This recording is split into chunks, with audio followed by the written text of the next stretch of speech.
আমরা আবারও চলে আসলাম রেডমি নোট 7। তো চলুন আমরা পাসওয়ার্ড এবং প্যাটার্ন এবং এফআরপি আনলক করব ইএমটি টুল দিয়ে। তো চলুন আমরা প্রথমে ইএমটি টুল ওপেন করব।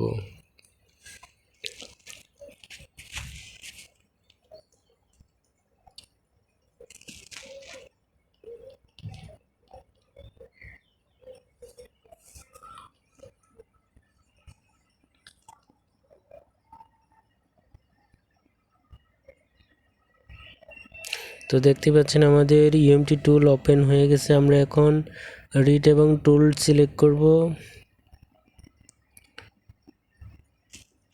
তারপরে এখানে ফরম্যাট এফএস সিলেক্ট করে দেব।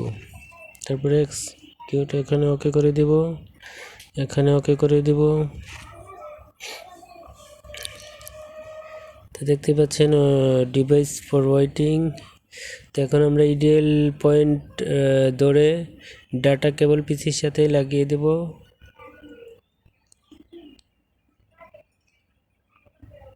ইডিএল মোড ধরে আমরা ডাটা কেবল কানেক্ট করে দিব মোবাইলের সাথে।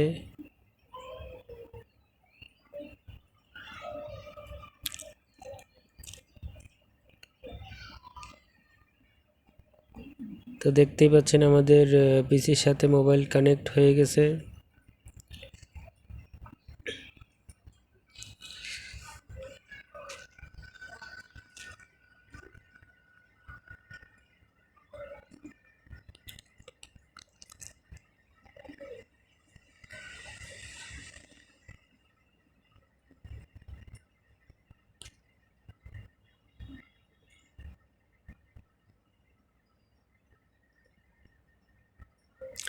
এখানে এফআরপির জন্য একটা পারমিশন চাচ্ছে, এখানে আমরা ওকে করে দেব, তাহলে এফআরপি সহ রিমুভ হয়ে যাবে।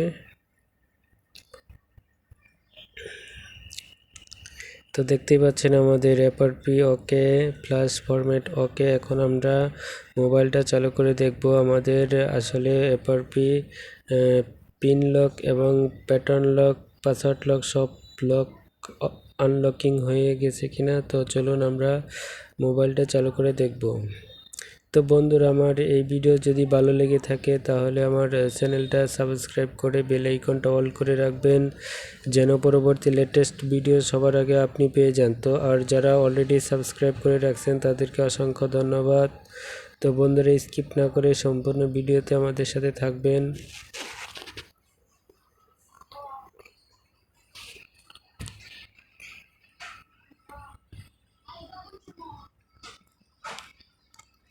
দেখতেই পাচ্ছেন আমাদের মোবাইল চালু হতে যাচ্ছে, তো একটু স্কিপ না করে আমাদের সাথে থাকবেন। স্কিপ করে দেখলে হয়তো কোনো অপশন মিস হয়ে যেতে পারে।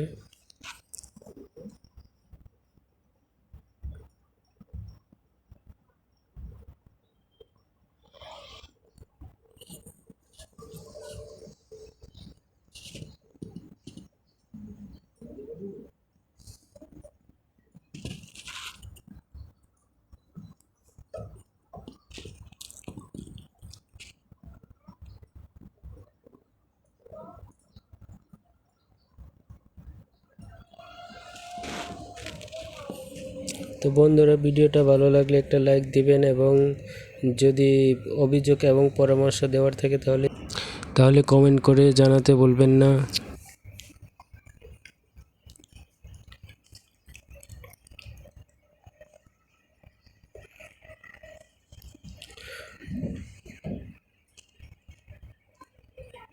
হ্যালো বন্ধুরা, তো আমাদের লাস্ট পর্যন্ত আমাদের সাথে থাকার জন্য অসংখ্য ধন্যবাদ। তো দেখতেই পাচ্ছেন আমাদের